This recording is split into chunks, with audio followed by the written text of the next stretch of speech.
Here we are in the heat of summer under the shade of cucumbers, and what better day to talk about cucumbers, construct, legacy, and the seeds that we sow and the legacy we leave for the world of all species to come.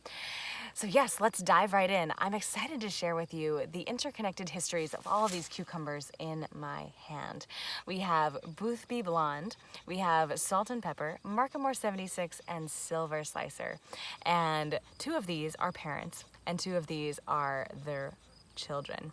So let me tell you about the parents first. So the parents, I met Boothby Blonde in 2003 at Mandala Farm in Maine, a glorious farm on the Scoodic Peninsula, just east of Bar Harbor. And I promptly fell in love with its sweetness. It was super early, and it's really crunchy, yet it's creamy in a really extraordinary way. But the thing is, it's very susceptible to every disease under the sun. So powdery mildew, downy mildew, verticillium wilt, let me count the ways. It's just a very susceptible little cucumber, albeit very sweet, an heirloom from the Boothby Harbor area of Maine. So next we have cucumber Markhamore 76, classic American slicer, and yes, it was released by Cornell in 1976, but here is the thing. A decade prior, they were sharing this seed and having it be actively selected by universities and other institutions all around the planet. So it is very truly widely adapted to all of these places. And usually widely adapted is a euphemism for it'll do okay, but it's not necessarily great wherever you are. Widely adapted is definitely not generally a good thing, but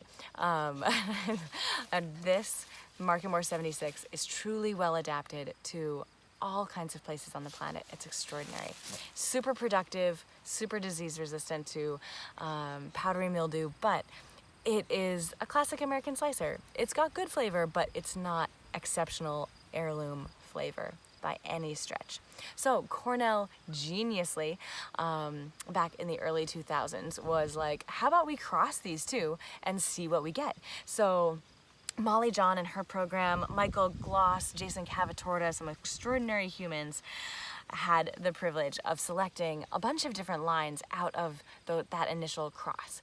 And not a genetically modified cross, but just classic plant breeding, what truly happens in nature. And here are two of those selections. We have Silver Slicer, a classic American slicer with that creaminess, with that sweetness, and my favorite cucumber of all time. Oh my gosh, Salt and Pepper is fantastic. It's so sweet, it's so creamy, it's so prolific. These are both disease resistant, angular leaf spot, as well as powdery mildew resistance. And yeah, they're just so exceptional friends. Truly the best of both worlds, from Marketmore and Boothby Blonde. The very disease resistant, but kind of classic flavor and delicious heirloom flavor with tons of disease susceptibility. The best of both worlds. We have disease resistance and extraordinary flavor, productivity, and they're open pollinated, so you can save the seeds, so your great-great-great-great-grandchildren can save the seeds, and they are very widely adapted to many places as well. And the more you save them in your garden, the more you will be saving and regionally adapting them to your particular environment as well. So I share with you these cucumbers and their stories just to share too and open up this book of history. And because history happened, but it's also happening. We're making history right now. And it's so important. Think of songs, think of books, think of writing, any kind of art. It's so vital. It's our humanity that has been creating things for all time. And it's so vital that we have Beethoven symphonies, but it's so vital that every person who hears music in their heads continues to share this music today. And we have books from 500 years ago, thank goodness. But can you imagine if we stopped writing books? Our culture would cease to exist. And the same is true with our vegetables. And friends, this is not work that, yes, Cornell University very boldly and beautifully developed these beautiful cucumbers, and so much more as a public plant breeders, as a public service to every human in the world.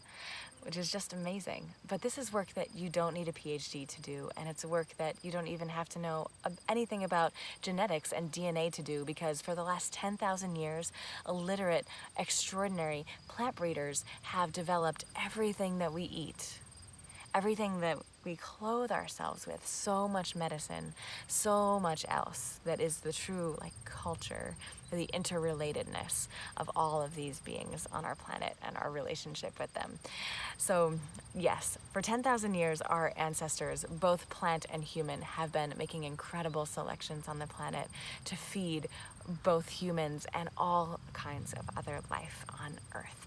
So you too do this. And even, yes, by saving seeds, I'm a little similar to my parents, it's very true, but I'm really pretty different than them as well. I'm sure the same is true for you. So in the same way, every seed might look like its parent of an open pollinated or an heirloom variety, but it's never existed before in the exact iteration of that seed that you're holding in your hand. So when you save that seed, you are absolutely creating a brand new thing that the world has never seen before, that has the capacity to change itself and transform itself and be resilient on this planet, so that our planet can also change and adapt and be resilient as well. So I'm so delighted to share seeds with you, friends, and I'm so delighted to share not only the seeds but their stories. And these two cucumbers, Salt and Pepper and Silver Slicer, as well as their parents, Market More 76 and this darling little Boothby Blonde. There are so many reasons to sow seeds, and I hope that you do. And I hope that you learn some of their stories, and they become as treasured to you as your family stories, as your human family stories, as they have in mine.